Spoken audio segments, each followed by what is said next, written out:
मित्रांनो, या भिकाऱ्यानं ह्या दोन पोर ऐकून 500-500 रुपये भीक घेऊन त्यालाच भिकारी कसं घोषित केलंय बघा. वैभ्याच्या बोरचं पाणी भर उळ्या कसलं पडलं रे, बदा बदा बदा. वैरा हो दादा काहीतरी द्या की हो.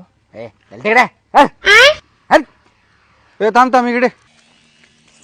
इधर 500 रुपये. कालच माझा 25,000 पगार झालाय. ए इकडे, तुला हे किरकोळ वाटलं काय मी? हे घे 500 रुपये. 30,000 पगार झाला माझा. चल निघ चल. किरकोळ वाटलं काय? ए भामट्या. ए ड्रायव्हर. ओ साहेब.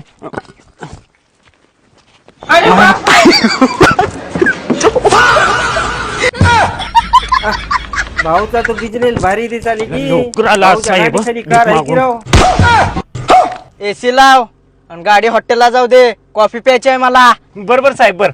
दादा ह्यो तोच बी कराय ना ज्याला आपण सकाळी 500-500 रुपये भीक दिलती. होय चल बर बघू. अरे सकाळी तुला आम्ही 500 रुपये भीक दिलतो, तू तेच आहेस का? होय होय मीच आहे त्यो. त्यो कोण आहे? ड्रायव्हर आहे माझा. ए इकडे या. काय हे 20 रुपये धरा. हे 20 रुपये कशाला? चालत जाऊ नका, रिक्षान जावा. दादा आता खरं बी बघा, खरं अवघड आपण नाही. कंडिशन झाली इकडे. कोण भिकारी म्हणून कसं समजावं?